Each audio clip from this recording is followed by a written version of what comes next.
እነዚህ ስምንቱ ያሉበት ለምሳሌ ስጋው እንደሙ ለመቅረብ አይችልም ነው። ገዳይ ኃጢያቶች ይባላሉ። በሰውነታችን የተጣበቀ ኃጢያት ጾር ይባላል። እስቲ ተናገሩት። ምን ይባላል አልኳችሁ? ጾር በሉሲ። ጾር ማለት በሽታችን መሆኑን እናውቀዋለን፣ ድክመታችን መሆኑን እናውቀዋለን፣ እንዲለቀን እንፈልጋለን፣ ግን አይለቀንም፣ ተጣብቆን ይኖራል። ይህ ጾር ይባላል። እንዲሁ አልቅሰንም ሞክረንም ሰግደንም ተወኝ እንለዋለን፣ አይተወንም፣ አይላቀቀንም። ስድብ ቢሆን ሐሜት ቢሆን ሐሰት ቢሆን ዝሙት ቢሆን ስርቆት ቢሆን ትዕቢትም ይህን የመሰለው በተለይ እነ ትዕቢት እነ ስስት ወከብዛብረ ደምሳን ህጽበኛ ጻኒ ማጤ ወማበሳን ሰለሌም አምርጌጋዬ እኔ ኃጢአቴን አውቃለሁ የሚለውን እየተናገረ ግን ምንም ስለ ኃጢአቱ ትውስታ የሌለው አይምሮ ስሜት የሌለው ይሄ አንዱ ትዕቢተኞች የሆናችን ምልክት ነው። አሁን እያንዳንዳችን ጸሎታችን እናውቀዋለን። እኔ አንተ ትዕቢተኛ ነህ ልልህ አልችልም። አንድን ሰው ትዕቢተኛ ነኝ የሚል ከሆነ እኔ ከሁሉም ትዕቢተኞች የባስኩ ትዕቢተኛ ነኝ ማለት ነው።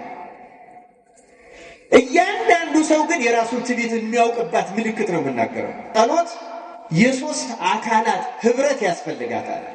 የአይምሮ፣ የልቡና፣ የአንደበት። አንደበት የሚጸለየውን ሳያነጥብ ሳያጎድፍ መናገር ነው። ህሊና ያን የሚናገረውን ማወቅ ነው። ልቡና ስሜት ይሰጣል። ይቅር በለኝ ሲል በጨጓራም ሆነ በልብ በሽታ ልቡን እንደሚወጋው ኃጢአቱ እየተሰማው ስሜቱ ጭምር ውስጡ ተነቆ ይቅር በለኝ። እነዚህ ሶስቱ ያልተባበሩበት ጸሎት ይላል አንድ አባት ደግሞ እንዲያው የእግዚአብሔርን ስም በከንቱ አትጥራ የሚለውን የእግዚአብሔርን ሕግ በመተላለፍ ተጨማሪ በደል ያመጣል እንጂ ጥቅም የለውም ይላል። ስለዚህ ጸሎታችን ንጹህ አይደለም ማለት ትዕቢተኞች ነን ማለት። ትዕቢት እንዳለብን በምን ይታወቃል ቢሉ ሶስት ዋና ዋና ምልክቶችን መናገር ይችላለሁ እኔ ዛሬ። ለምሳሌ አንደኛ በሕይወታችሁ ውስጥ የምትተቹት አንድም ሰው ካለ ትዕቢተኞች የመሆናችን ትልቁ ማረጋገጫ ነው። እነዚህ የኃጢአት መሰረቶች ወይም ርዕሶች ትዕቢት፣ ስስት ነው የሚጀምረው። ስስት፣ ትዕቢትና ፍቅረ ነዋይ ናቸው። እነዚህን ኃጢአቶች ድል የነሳ ሰው በሊቃውንት በትርጓሜ ደጋግመው እንደሚያስተምሩት ይልቁንም በሕይወት በተጋድሎ በቅድስና የደረሱ አባቶች እንደሚያስተምሩት ሌላ ኃጢአት አያሸንፈውም እና እነዚህ ቅዱስ ባስልዮስ የተባለ የቤተክርስቲያናችን አባት እንደሚናገረው በተለይ ትዕቢት ልክ ብስባሽ የብዙ አይነት ትል መፈልፈያ መወለጃ መፈጠሪያ እንደሆነ ሁሉ ትዕቢት የማይፈጠርበት ከትዕቢት ጋር የማይገናኝ ኃጢአት የለም። እርሱም ራሱ በቃል ሲያብራራው ኃጢአት ሆኖ ትዕቢት የማይገባበት የለም ይላል። ከዚህ በሽታ እግዚአብሔር በቸርነቱ ሁላችን ይፈውሳል። ብዙ ጊዜ እንደምናስበው ትዕቢት ሲባል ብዙዎቻችን የሌለብን ሊመስልን ይችላል። እውነቱን ለመናገር እንደ ትዕቢት ብዙዎችን የሚፈትን ከባድ ኃጢአት የለም። እንኳን እኛን በዚህ ዓለም የለነውን ስጋውያኑ ብዙ ጣጣ ያለብንን ሰዎች ይቅርና ወደ ገዳም መንነው ርዕሰ መነኮሳት የሆኑትን እና አባ እንጦንስን የለ እና አባ ጳኩሚስን የለ እና አባ በኪሞስን የለ ታላቁን እና አባ ዳንኤልን የለ እንደው ከቅዱሳን ትዕቢት ያልፈተነው የለም። በእውነቱ በእግዚአብሔር ቸርነት ድል ይነሱታል እንጂ ትዕቢት ያልፈተነው የለም። አባ ዳንኤል በስንክሳር እንደተጻፈው አኗኗሩ እጅግ አስገራሚ ነው። የሚበላው የዱር ቅጠል ነው። ምግብ እንኳን አይበላም ነበር። የዱር ቅጠል በቀን አንድ ጊዜ ሸምጥጦ እየበላ እግዚአብሔርን ፍጹም ደስ የሚያሰኝ ተጋድሎ ይጋደል የነበረ ሰው ነው። እንዲያውም ከጸሎቱ ኃይል ከምናኔው ከተጋድሎ ጽናት የተነሳ እሱ በሌለበት ቦታ ሁሉ የነበሩ መናኞችና መነኮሳት በአባ ዳንኤል ስም እያሉ ሰይጣንን ያወግዙ ስለነበረ ሰይጣን አባ ዳንኤል ላይ ብሎ ወደ አንድ ገዳም ሄዶ ፈተና እስኪያደርስ ድረስ በሱ እስኪመሰልበት ድረስ ተጋድሎ የጸናና ብርቱ ነበር። ይህም ሆኖ ግን አባ ዳንኤልን ያህል አባት በትዕቢት ከመፈተን አልተረፈም እና ሰይጣን ትንሽ ነገር ሲያገኝ ትዕቢትን ነው። ትዕቢት ሌላ ነገር አይመስላችሁ። ትዕቢት ማለት በልቡና ውስጥ ያለች ከአንድም ሰው ቢሆን እሻላለሁ ማለት ናት።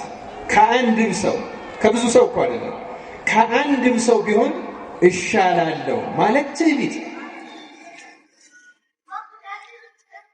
አባ ዳንኤልም የተሰማው ይሄ ነው። ያለው እንዲህ ነው፣ አሁን እንደኔ እግዚአብሔርን የሚያገለግለው ይኖር ይሆን ወይ ብሎ ነው የተሰማው። ግን እግዚአብሔር ቅዱሳኑን ለፈተና አሳልፎ ስለማይሰጣቸው ወዲያው ተገልጾ አንተ እንደ ንጉሱ እንደ አኖሬዎስ አላገለገልከኝም አለ እና አባ ዳንኤል ይህን ቃል ከእግዚአብሔር ሲሰማ ተደነቀ። በቤተ መንግስት የሚኖር ንጉስ፣ ብዙ ክብር የሚሰጠው፣ የዚህ ዓለምን ተድላ ደስታ የሚያውቅ፣ በዚያውም ላይ ፍርድ የሚፈርድ ሰው ሳይሳሳት አይቀርም። በእውነቱ ፍርድ ላይ ያለ ሰው ያለመሳሳት እድሉ በጣም አነስተኛ ነው። እንዴት ሆኖ ነው? እና ይህንንስ ግለጽልኝ እባክህ፣ ሂጄ ልየው ፍቀድልኝ ብሎ እግዚአብሔርን ለመነው። ከብቃቱ የተነሳ ደመና ጠቅሶ ንጉሱ ወደሚኖርበት ወደ ሮም ወደ ቤተ መንግስቱ በደመና ሂዶ አረፈ። ደመናው አካባቢው ላይ ካሳረፈ በኋላ አባ ዳንኤል ቀስ ብሎ አይኑን እያማተረ እንዴት ነው ወደ ቤተ መንግስት መሄድ ነው? ንጉሱንስ አኗኗሩን እንዴት ያለው እያለ ሲጨነቅ የንጉሱ የአኖሬዎስ ምግብ አብሳይ ጎመን ገዝቶ ሊመጣ ሲወጣ አገኘው። በዚያ ቦታ ላይ ጎመን ይዞ ሊመጣ ሲወጣ አገኘው እና መንገድ የጠፋበት ሁኔታው የተሰወረበት እንግዳ መሆኑን አውቆ አባቴ ሆይ ምን ሆነሃል አለው። አባ ዳንኤል እንዲህ አለው፣ የዚህን ሀገር መኳንንቶቿን ታውቃለህ ወይ አለው። መኳንንቶቿን ለምን ትፈልጋቸዋለህ ብሎ ጠየቀው። ወደ ንጉሱ ቢያቀርቡኝ ብዬ አለ። ከንጉሱ እኔ ባቀርብህስ አትቀርብምን አለው። እንዴ የምን ቸገረኝ ከንጉሱ መቅረብ? እንግዲያውስ እዚህ ጠብቀኛል። ጠበቀው። ጎመኑን ይዞ መጣ። ይዞት ሄደ። ይዞት ሲሄድ ንጉሱ በጣም በብቃት ላይ የደረሰ ነበረ። አሁን እዚህ ጠብቀኛልና ከበሩ ላይ አቁሞ ገባና አስፈቅዶ ሊያስገባው ነው። ከውጭ አቁሞት የገባው። ንጉሱን ግን መንፈስ ቅዱስ ገልጾለት አባ ዳንኤል በደጅ እንደቆመ ስላወቀ ገና ያ ምግብ አብሳዩ ከመጠየቁ በፊት አባ ዳንኤልን ያህል አባት እደጅ አቁመህ ትገባለህን ሲለው ደነገጠ። ሂድ አስገባው። አስገባው። ሲገባ ንጉሱ መሆኑን አላወቀም። ንጉሱ ተርታ ልብስ ለብሶ ነው የሚኖረው። ከቤተ መንግስቱ ግቢ ውስጥ በችሎት ሲያስችል ዙፋን ላይ ሲቀመጥ የሚለብሰው ልዩ የወርቅ ልብስ አለው። ልዩ ካባ ላንቃ አለው። ልዩ ዘውድ አለው። በትርም አለው። በትረ መንግስት የወርቅ የሆነ በትረ መንግስት አለው። ግን ከዚያ ጨርሶ ሲወጣ ካህናት ቀድሰው ሲወጡ ልብሰ ተክህኗቸውን አውልቀው ተርታ ልብስ ለብሰው እንደሚለብሱ ንጉሱ የንጉስነቱን ልብሱን አውልቆ ተርታ ልብስ ከተርታ ልብስም የተርታ ሰው ልብስ ለብሶ በትህትና እንደሚኖር ማንም አያውቅም ነበር። መጋቢውም አንድ ዲያቆን ነው የነበረው እና አባ ዳንኤል ገባ። ንጉሱንም አገልጋዩንም አገኘ። ንጉሱ መሆኑንም አላወቀም፣ አልገመተምም፣ አላሰበምም። አገልጋዩ ያመጣትን ጎመን ቀቀለ፣ በዳቦ አድርጎ ለንጉሱ አኖሬዎስ አቀረበ። ሲያቀርቡ ማዕድ ነውና ና እንብላ አሉት ይህን አባት።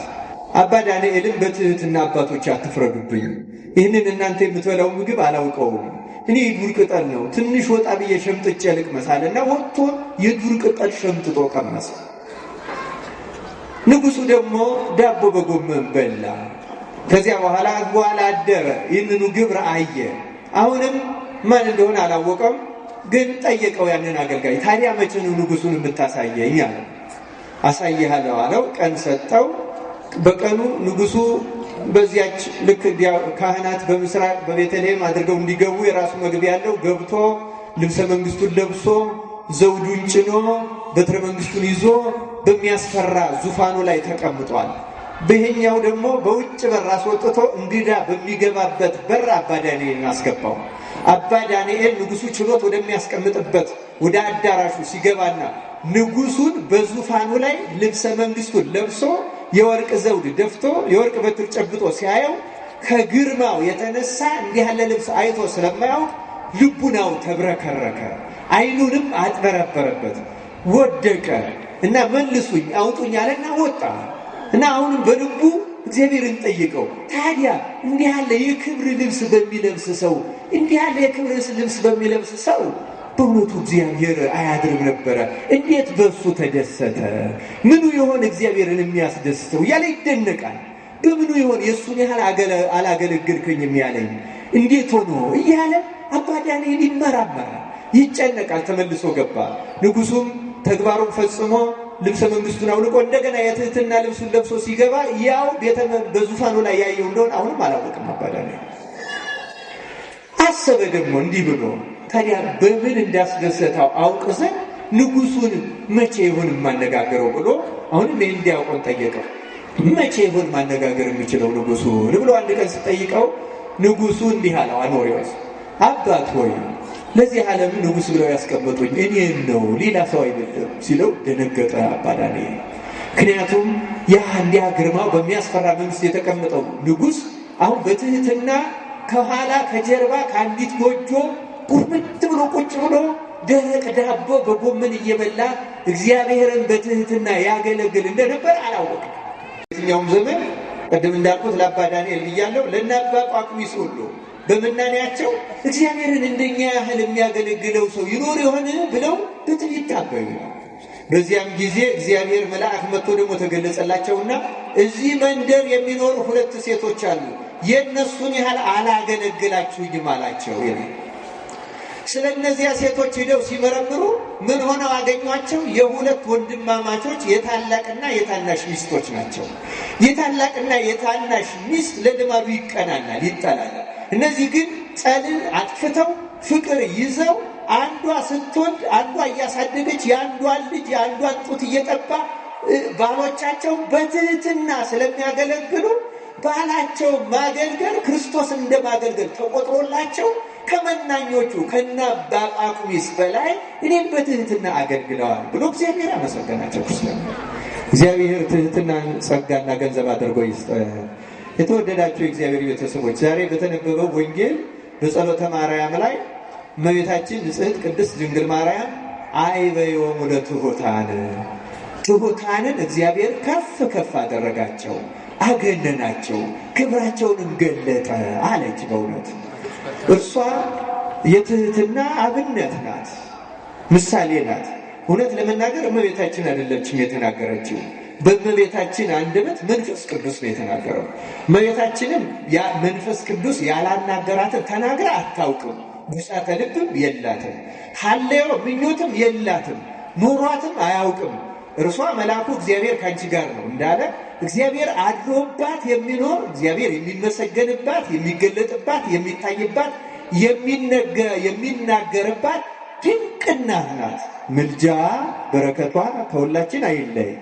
እመቤታችን የኦርቶዶክሳውያን ሐውልት ናት። በኦርቶዶክሳውያን ዘንድ ያለ የእመቤታችን ጸሎት የማይጠራበት ጸሎት የኦርቶዶክስ ጸሎት አይደለም። ጨርሶ በኦርቶዶክስ አምልኮ ውስጥ ማዕከሏ እመቤታችን ናት። በዋናው የእግዚአብሔር መመለኪያ ቦታ የተለየው ቤተ መቅደስ ነው። ከቤተ መቅደስም ቅድስተ ቅዱሳን ወይም መቅደስ የምንለው ነው። ከመቅደስ ደግሞ መሰዊያው መንበሩ ነው። እዚያ ላይ ብቸኛ የሚቀመጠው የእመቤታችን ስዕል ነው። ሌላ ስዕል አይቀመጥም። መቅደሱም አሁን እዚህ ሰሊተ ምሕረትም ተስሏል እንጂ ውስጡ አይሳልም ነበር። የመቅደስ ውጩ ይሳላል እንጂ ውስጡ እመቤታችን ብቻ ነው የምትደረግበት። ቤተክርስቲያን በኦርቶዶክሳዊ ትውፊት ነው ያለ። ለምን? የኦርቶዶክሳዊ ስርዓት አምልኮ ማዕከሏ እመቤታችን ናት። ያ የሚደረግበት ምክንያት መልዕልተ ፍጡራን ብቻ ስለሆነች አይደለም። ቅዱስ አባ ሕርያቆስ በቅዳሴው እግዚአብሔርን አየ፣ ወደ ምስራቅም ወደ ምዕራብም ወደ ሰሜንም ወደ ደቡብ አየ፣ ተመለከተ፣ አሻተተ፣ እንዳንቺ ያለ አላገኘም እንደተባለ በመካከላችን ማዕከል ሁና እሷ እንድትታይልን እሷን አይቶ እንዲመራንና እንዲቀረን ነው ክርስቲያን ይቅር የሚለን ክርስቲያን። አሁንም እሷን አይቶ ይቅር ይበለ እሷ ናት። ለዚያ ነው በየትኛውም መቅደስ ውስጥ ማየታችን እንድትታይልን ነው የምንመኘው። እግዚአብሔር እኛ ምናችን ያየዋል? ምንስ የሚታያለን? በእውነቱ ምን የሚታይ ነገር አለ? እግዚአብሔር በሰውም ውስጥ የሚፈልገው መቅደስ አለ። ቅዱሳን እንደሚሉት እውነቱን ለመናገር እንደው ስትጸልይ ወደ ቤት ግባ፣ ደጅህን ዝጋ፣ በዚያም ሆነ እግዚአብሔር አምላክህን በፍጹም ልብ ለምነው። ዛሬ በፍጹም ልብ ቅድም መጋቢ ብሎ ያስተምረው ነው እና መቅደስ ውስጥ ቅድስተ ቅዱሳን የተለየ እንደሆነው ለአንድ ክርስቲያን በልቡና ውስጥ እግዚአብሔርን የሚያሳድርባት ቅድስተ ቅዱሳን ትህትና ናት ይላሉ አበው መነኮሳት። የሰው ቅድስተ ቅዱሳኑ ምን ሆናት አልኳችሁ? ትህትና የሌለው ሰው ምንም ቢያደርግ ምንም የሚረባው የለም። ክርስቲያኖች ምንም የሚጠቅመው ነገር የለም። ማር ይስሐቅ አባታችን አባ ይስሐቅ ትዕቢትን እንደ ባስልዮስ የኃጢአት ሁሉ ምንጭ ነው ካለ በኋላ ትህትናን ደግሞ እንደ ጨው ነው ይለዋል። ትህትና ያልገባበት ትሩፋት ጸሎት ምንም ጥቅም የለው። ተጋድሎ ቢሆን ስግደት ቢሆን ምንም ቢሆን ረብ የለው። ልክ ጌታ በሉቃስ ወንጌል ላይ በምሳሌ እንዳስተማረው እንደዚያ ፈሪሳዊ እኔ እሻላለሁ የሚል እኔ ጾማለሁ፣ እኔ ጸልያለሁ፣ እኔ እንደ አስራት በኩራት አወጣለሁ፣ 2 ቀን ጾማለሁ፣ እንደዚህ ቀራጭ ወይም እንደ ሌሎቹ አይደለሁም ነው ያለው። ትዕቢት ማለት እኔ እሻላለሁ ማለት ነው። ለምሳሌ ትዕቢት እንዳለብን በምን ይታወቃል ቢሉ 3 ዋና ዋና ምልክቶችን መናገር እችላለሁ እኔ ዛሬ። ለምሳሌ አንደኛ በሕይወታችሁ ውስጥ የምትተቹት አንድም ሰው ካለ ትዕቢተኞች የመሆናችን ትልቁ ማረጋገጫ ነው። ልክ ሐኪሞች በቴርሞሜትር ሙቀታችን እንደሚለኩት በህሊናው በልቡናው ለአንድም ሰው ቢሆን ትችት ያለው ሰው ትዕቢተኛ የመሆኑ ማረጋገጫ ነው ይላሉ እና አባ ማርቆስ ገዳማዊ የተባለ የጥንት የእስክንድርያ መናኝ ለምናኔ አብነት ተደርጎ የሚጠራ ነው። አባ ማርቆስ እስክንድርያዊ በጣም ልዩ መናኝ አባት ነው።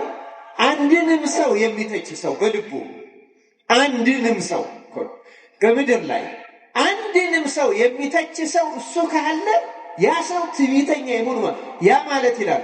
ሰውን ለምንድን ነው የምንተቸው የሚለውን ያነሳና ሰውን የምንተቸው ህሊናችን ከሰው ወይም ያ ሰው ከሚያደርገው ድርጊት ባነጋገሩ ከሆነ ከንግግሩ፣ በድርጊቱ ከሆነ ከድርጊቱ፣ በቤተ መቅደስ በአገልግሎት ከሆነ በዜማም ከሆነ በዜማችን፣ በእውቀትም ከሆነ በእውቀታችን እንደምንበልጠው ህሊናችን ለራሳችን ከፍ ያለ ቦታ ይሰጣል። ያቺ ከፍታ ትዕቢት ትባላለች።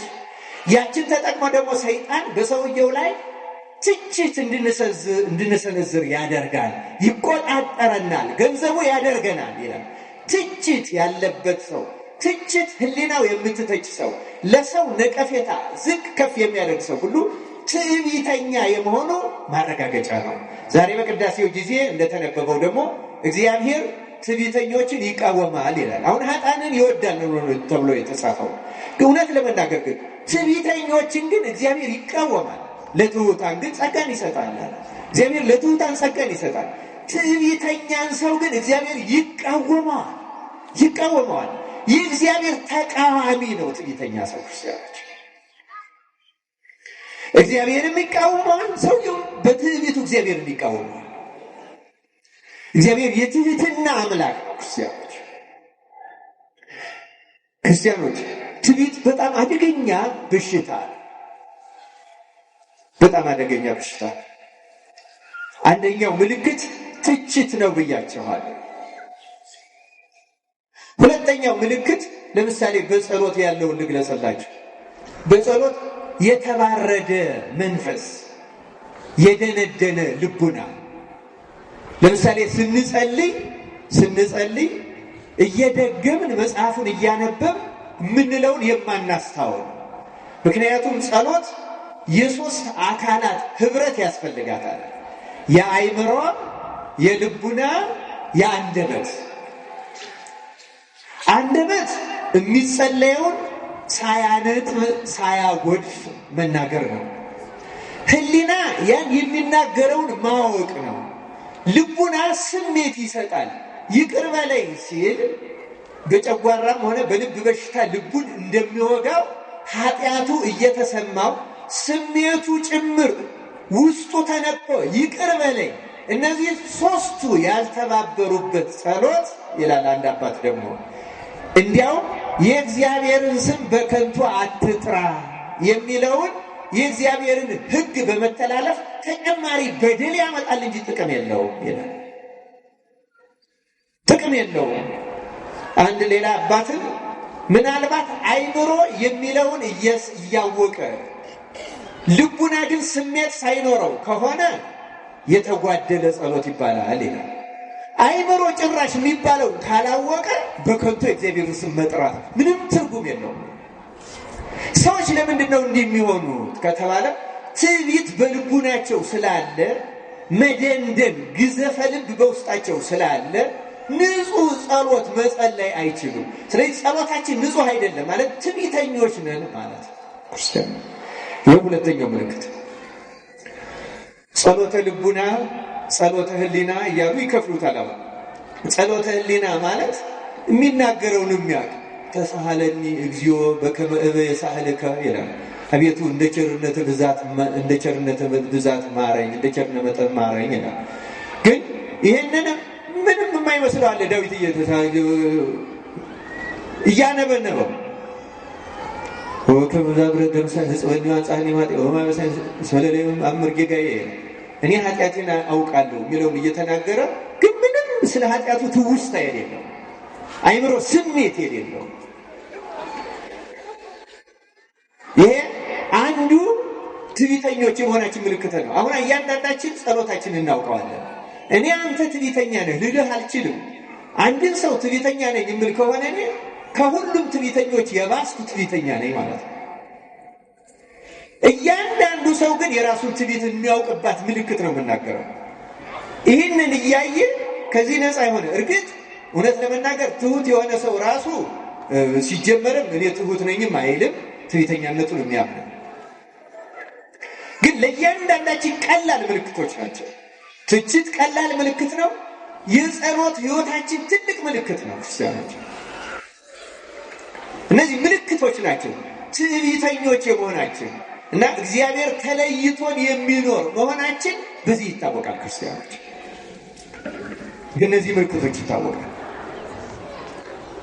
የልብ መደንደን፣ ግዘፈ ልብ፣ ሙቀት የተለየው የተባረደ መንፈስ፣ በልማድ ብቻ ማነብነብ የሆነ የጀመርነውን እስከምንጨርሰው የሚያስቸኩል ወይም ከጀመርነው በኋላ ልቡናችን ሌላ ቦታ ተጉዞ ከዕለቱ አልፈን ሌላ እስከምንባልን ድረስ ምንም ከእግዚአብሔር ጋር ይሄ በሙሉ ትዕቢት የያዘው ልብ ውጤት ነው ይላሉ እነዚህ ገዳማውያን አባቶች። ስለዚህ ከእንዲህ ያለ በሽታ እግዚአብሔር በቸርነቱ ይፈውሰን። ክርስቲያን እንደ ትዕቢት ያለ ክፉ መርዘኛ በሽታ የለም። ክርስቲያኖች አደገኛ በሽታ ነው። በእኛ ቤተ ክርስቲያን በከተማው ከምናያቸው ፎቆች በላይ ከፍ ብሎ የሚታይ ክፉ በሽታ ነው። ሶስተኛ ብዙ ናቸው መገለጫዎቹ፣ ምክንያቱም ትዕቢት የማይገባበት ኃጢአት ስለሌለ። ግን በጣም ቀላል ምልክት አሁንም ደግሞ ግብዝነት የሚባለው ወይም ማስመሰል፣ ያልሆነውን እንደሆነ አድርጎ ለማሳየት መሞከር፣ መንፈሳዊ እንዲሉን፣ ጸሎተኛ እንዲሉን፣ ጿሚ ተሐራሚ እንዲሉን ይህን መስሎ ለመታየት የሚደረግ ጥረት፣ መኩነስነስ፣ ይህ ሁሉ ያለበት የትዕቢት መገለጫው ነው። ታሪኮችን ተናግሬ ትምህርቴን እጨርሳለሁ። ከዚያ በፊት ግን ስለ ትዕቢት ተናግሬ ከእንዲህ ያለ ባላጋራ እንዴት ነው የምንላቀቀው የሚለውን አንድ የወንጌል ታሪክ ነግሬያችሁ ልለፈው። እግዚአብሔር ይህን በሽታ ነቅሎ ይጣለልን። ለምንድን ነው ይህን የምናገረው? ስለ ትህትናም ስንናገር ትህትና እንዴት ነው ገንዘብ የምናደርገው? ትዕቢት ሲነቀል ነው። እንዴት ይነቀላል? እንዴት ትህትናን ገንዘብ እናደርጋለን? እውነተኛ ክርስቲያኖች ለመሆን እግዚአብሔርን መንግስት ለመውረስ እንዴት ነው ትዕቢት የሚነቀለው? ትዕቢትም ሌሎቹም ፍትወታት የሚነቀሉበት መንገድ አለ፣ ተጋድሎ አለ። መጀመሪያው ሁሉም አባቶች የሚስማሙበት፣ ሁሉም ቅዱሳን የሚስማሙበት አንድ ሰው የእግዚአብሔርን ቃል በተለይ ወንጌልን ስራዬ ብሎ እያነበበ ሲያነብበው ደግሞ አንብቦ ለመጨረስ ሳይሆን ጌታ የሚወደኝ ትእዛዜን ይጠብቃል ነው ያለ። ይህን ትእዛዝ እኔ ፈጽመዋለሁ አልፈጽመውም እያለ ካየ ብዙ ኃጢአት እንዳለበት ያስባል። ብዙውን ወንጌል እንዳይፈጽመው ራሱ ወንጌል ይነግረዋል። ያ ኃጢአተኛ ነኝ ለማለት ይረዳዋል ይላሉ። የመጀመሪያው እሱ የመጀመሪያው። ከነዚህ ከሁሉ ደግሞ አንዳንድ ቃላት አሉ ጠንከር ያሉ። ለምሳሌ ሊከተለኝ የሚወድ ቢኖር ራሱን ይካድ መስቀሉንም ተሸክሞ ምን ያድርገኝ ይከተለኝ። ራስህን ክጃለሁ ወይ? የኔን ጥቅም አላስቀድምም ወይ? ከኔ ይልቅ ለሌሎቹ ሰዎች ቅድሚያ እሰጣለሁ ወይ? ሌላው ቦታ ይቅር እንደው እዚች ቤተ መቅደስ መተን እንኳን ጸበል ስንጠጣ ለሌሎቹ ቅድሚያ እንሰጣለን? እስኪ ራሳችን ምን ያህል እንክደዋለን? የራሳችን ጥቅም ለሰውነታችን የምናደርገው እንክብካቤ ለጌጥ ለማማር ምን በሙሉ ስንመረምረው እጅግ ትዕቢተኞች መሆናችንን እናውቃለን። ይህንን እያደረግን እንሄድና ዋናው ግን ነቅሎ የሚጥለው መንፈስ ቅዱስ ስለሆነ ተጋግመን ነው የምንነግራችሁ። በሰውነታችን የተጣበቀ ኃጢአት ጾር ይባላል። እስቲ ተናገሩት። ምን ይባላል አልኳችሁ? ጾር በሉ እስቲ። ጾር ማለት በሽታችን መሆኑን እናውቀዋለን፣ ድክመታችን መሆኑን እናውቀዋለን፣ እንዲለቀን እንፈልጋለን፣ ግን አይለቀንም፣ ተጣብቆን ይኖራል። ይህ ጾር ይባላል። እንዲሁ አልቅሰንም ሞክረንም ሰግደንም ተወኝ እንለዋለን፣ አይተወንም፣ አይላቀቀንም። ስድብ ቢሆን ሐሜት ቢሆን ሐሰት ቢሆን ዝሙት ቢሆን ስርቆት ቢሆን ትዕቢትም ይህን የመሰለው በተለይ እነ ትዕቢት እነ ስስት እንደነዚህ ያለ ጾሮች ጾር ይባላሉ። ይታገሏቸዋል። መታገል እነዚህ መጋደል ከነዚህ ጋር አስፈላጊ ነው እና ስምንቱ አባ ማርቆስ ገዳማዊ እንደገለጻቸው አንዳንዶቹ 7 ያደርጓቸዋል፣ አንዳንዶቹ 8። እነዚህ 8ቱ ያሉበት ለምሳሌ ስጋውን ደሙ ለመቅረብ አይችልም ነው። ገዳይ ኃጢአቶች ይባላሉ። አንዱ ትዕቢት። ተመልከቱ እንዴት ትዕቢተኞች ሆነን እንደምንቆርብ ወቁ፣ እንዴት ፍርድ እንደሚሆንብን ከካህናት እስከ ምዕመናን ድረስ ማለት ነው። ዋና ነገር ነው። ይሄንን የማይታገልና ነቅሎ የማይጥል ሰው ምንም ረብ የለው። በልማድ የሚጸደቅ ጽድቅ የለም ክርስቲያኖች። እና ትዕቢት፣ ስስት፣ ፍቅረ ነዋይ፣ ዝሙት፣ ርኩሰት በአጠቃላይ ስንፍና፣ ቁጣ፣ ከንቱነት የሚባሉት እነ ከንቱ ውዳሴ፣ ይሄ ነገረ ዘርቅ፣ ጨዋታ፣ ቧልት፣ ቀልድ፣ ብዙ ከንቱ ነገር አለ። ከንቱነት ይባላል። አጠቃላይ እነዚህን የያዘ ማለት ነው። እነዚህ 7 ደርሻለሁ ይመስለኛል። 8ኛ ተስፋ መቁረጥ። እርግጥ ተስፋ መቁረጥ ከሁሉም ይሄ እነዚህ 8ቱ ያለበት ለስጋው ደግሞ አይበቃ። የካህናትም ነፍስ አባት መሆን ዋናው ድርጊት እነዚህን በሽታዎች ከምዕመናን ተነቅለው እንዲወድቁ ልክ ጄኔራል ጦሩን እንደሚያዋጋ ካህንም ምዕመኑን በመንፈሳዊ ጦርነት እያዋጋ ከነዚህ ጠላቶቹ ነፃ ማውጣት ነው የካህን ተግባር። ወይ እንደ ጄኔራል ሆኖ አዋቂ ሆኖ በዚህ ሂድበት በዚህ ታገለው እያለ ስራው ይሄ ነው። የካህን የኛም የአገልጋዮች ተግባር ይሄ። ምዕመናን ከነዚህ ፍትወታት እኩያት ከነዚህ ጾሮች ሰውነታችን ለምደው ከብረው ገነው አምረው ተሸልመው በከንቱ ውዳሴ ተሸፋፍነው ከሚኖሩ ጠላቶች ባላጋራዎች ማላቀቅ እንዴት እንላቀቀዋለን የሚለውን እነዚህ አባቶች ሲመክሩ ጌታ በሉቃስ ወንጌል ላይ ምዕራፍ 18 ላይ ስለ ጸሎት ጥቅም መላቀቂያቸው ጸሎት ነው። ዋናው እነዚህን የሚያነሳውት ለዚህ ነው። ጸሎት እግዚአብሔርን እርዳታ መጠየቅ ነው። እግዚአብሔር እርዳታ ስንጠይቅ መንፈስ ቅዱስ እነዚህ ፍትወታት እኩያት ወይም ጾር ከሰውነታችን በተወሰነበት ቀን እግዚአብሔር በፈቀዳት ቀን እየነቀለ ይጥልልናል። አሁንም ነቅሎ ይጣልልን። ነቃዩ መንፈስ ቅዱስ ነው። ክርስቲያኖች የሚያጸዳ የሚያነጻ መንጽሂ ነው የተባለው ለዚህ ነው። የሚያነጻ እሱ ማንም ሌላ አንድም ተጋዳይ በራሱ የተጋድሎ ብዛትና ጽናት ኃጢአትን ወይም ጾርን ከነፍሱ ነቅሎ ይጥላት ዘንድ አይችልም። እንደዛም ካሰበ ትዕቢተኛ ነው። በትሑት ሆኖ የክርስቶስን እርዳታ ከጠየቀ ግን እውነትም ጸሎቱ ያልተባረደች ባልተባረደ ልቡና በነቃ ሕሊና እያደመጣት እየተሰማው ካደረገ መንፈስ ቅዱስ ያንን ጾር ነቅሎ ይጥልለታል። ዋና ጸሎቱም ሉቃስ 18 ላይ እንደተጻፈው አንድ ጌታ ሳይታክቱ ሊጸልዩ እንዲገባ እንዲህ ያለ ታሪክ ነገራቸው። አንድ እግዚአብሔርን የማይፈራ ሰውን የማያፍር ንጉሥ ነበረ። በዚያ ከተማ ደግሞ አንዲት መበለት ነበረች።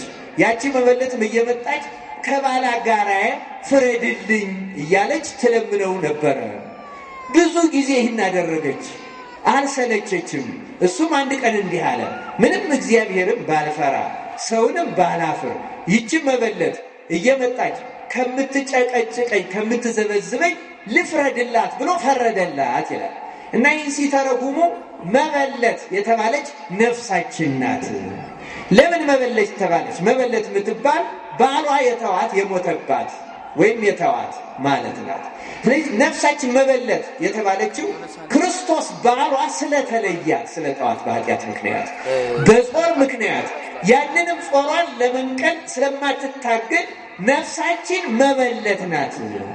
ግን መበለት እንድትሆን ደግሞ ወደ ንጉሥ ክርስቶስ አጠንክራ መለመን አለባት። ልመናዋ እንደ መበለቲቱ ከባላጋራዬ ፍረድልኝ።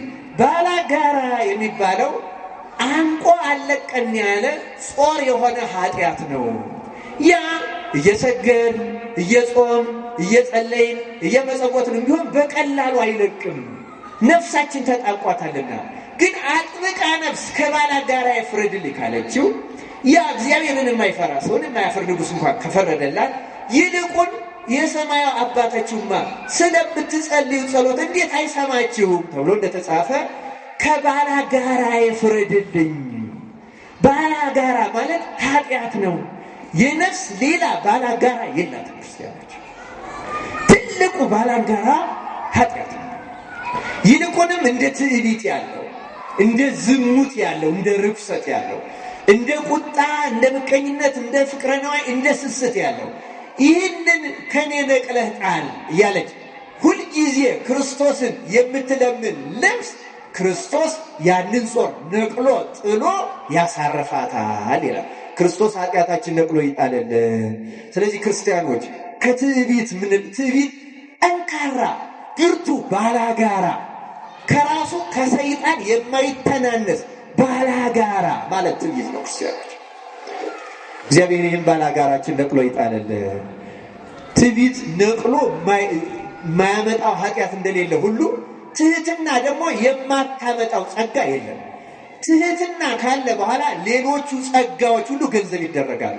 ልክ ትዕቢት እንደ ብስባሽ ብዙ ኃጢአትን እንደሚያፈላ ትህትና ደግሞ ጸጋ ሁሉ የሚፈልቀው እሷ ምንጭ ሆና ነው። ትህትና የሌለው ሰው ከጸጋ እግዚአብሔር ሌላ አንዱንም የማግኘት ተስፋ የለውም። ክርስቲያኖች በየትም መንገድ አይገኝም። እግዚአብሔር ለሁላችን ማስተዋሉን ያደለን። የዛሬው ባለ ታሪክ አሁን ሁለቱ ታሪኮችን ተናግሬ ባጭሩ ትምህርቴን እንፈጽማለን። ዛሬ መታሰቢያ የተደረገለት አባ ገብርኤል የሚባል ፓትርያርክ ነው። አባ ገብርኤል ገና ወደ ገዳም ከገባ ጀምሮ በተጋርኖ በጣም በምናኔ እንዲያውም ወደ ምናኔ በገባ ጊዜ አንድ የበቃ አባት ተናግሮለት ነበረ። አንተ ለምንድነው ከሰው መደበቅ የምትፈልገው? አንተ እኮ በሰዎች መካከል ትኖር ዘንድ እግዚአብሔር አዟል ብሎታል። እንግዲህ ፓትርያርክ ሆነ ወደ ህዝብ ትወጣለህ ማለት ነው። በገዳም መናኝ ሆነህ ብቻ ተደብቀህ አትኖርም እና ምናኔን ብቻ አትውደደው። ምናኔውን አትውደደው ለማለት አይደለም፣ ግን ብቸኝነትን ብቻ አትፈልገው። በህዝብ መካከል መኖርንም አትጥላ፣ በሰው መካከል ትኖር ዘንድ አለ። በኋላ ፓትርያርኩ ሲያርፍ ይህንን አባት በመንፈስ ቅዱስ ተመርተው ወስደው በግድ አስገድደው ፓትርያርክ አድርገው ሾሙት። ፓትርያርክ አድርገው ከሾሙትም በኋላ ይህ አባት ከገዳማ አስቄት የገዳማ አስቄት መነኩሴ ነው። ሳይወጣ ለጉዳይ ብቻ ወደ እስክንድርያ ወደ መንማር ማርቆስ ሄዶ ጉዳዩን ፈጽሞ አሁንም የግብፅ ጳጳሳትና ፓትርያርኮች በነገራችን ለሚኖሩት በገዳማቸው ነው። ከገዳሙ ውጭ አይኖሩም። የትኛው ለስራ ወደ ቢሮ ወደ ሀገረ ስብከቱ ይሄዳል፣ ተመልሶ ግን ከገዳሙ። ሌላው ቀርቶ ልብስ የሚያለብሳቸው ራሱ ገዳማቸው ነው እንጂ በግሉ የሚለብስ ጳጳስም የለም እና በገዳሙ ጸንቶ ይኖራል። እና ይሄ ሰው ግን ወደ እድሜው ግን ገና ጎልማሳ ነበረ ሲሾም እና በብዙ መንፈሳዊ ጌጥ ያጌጠ ቢሆንም ግን አንዲት ፈተና አስቸገረችው ይላሉ። ያቺ ፈተና የዝሙት ጾር ነበረች። ፓትርያርክ ነው፣ ቅዱስ ነው፣ ተጋዳይ ነው፣ መናኝ ነው። ግን ዝሙት ክፉ በሽታ ናት፣ በጣም ክፉ በሽታ ናት። በመጽሐፍት ተደጋግሞ እንደተጻፈው አንድን ሰው የዝሙት ጾር የሚለቀው ሲሞት ብቻ ነው፣ ሳይሞት አይለቀውም። ይህ የተረጋገጠ ነው። እንዲያውም አንዳንድ ጊዜ የሌለ ሊመስለን ይችላል ይላሉ አሁን አባቶች ሲናገሩ። የሌለ አሁን እዚህ ይሄ ኮብልስቶን ከሆነ ውጭ ሳሩ ይታያቸዋል አይደል? የዚህ የቤተክርስቲያኑ ግቢ ሳሩ ደርቋል አልደረቀም? ብንረጋግጠው ደግሞ የበለጠ አፈር ይሆናል፣ ትቢያ ይሆናል። ግን ክረምት መጥቶ ጠብ ሲያደርግ ምን ይሆናል? ብድግ ይላል አይደለም? ኃጢአት በተለይ ዝሙት እንደዛ ናት ይላል። አንዳንድ ጊዜ በጾም በጸሎት ወቅት ጸጥ ትላለች፣ የሌለች ትመስላለች፣ ከሰውነት የጠፋች ትመስላለች። ልክ ዝናብ ጠብ ባለ ጊዜ ባዶ መሬት ብድግ ብሎ ሳሩን ምኑን እንደሚያወጣው ሰውነታችንን ወዲያው ነው አንድ ምቾት ስታገኝ ዝሙትን ብቅ ነው የምታደርገው። ምንም የማይጠፋ ክፉ ጾር አንዱ ዝሙት ነው፣ ርኩሰት ነው። ለዚያ ነው የዚህ ትንሽ እንደው እንትኑ ያለበት ሁሉ አይቅረብ ወደ ስጋው ደግሞ በአዋጁ የሚነገረው ለቀልድ አይደለም። ክርስቲያኖች በጣም አደገኛ ጾር ነው። እግዚአብሔር በቸርነቱ ነቅሎ ይጣልልን።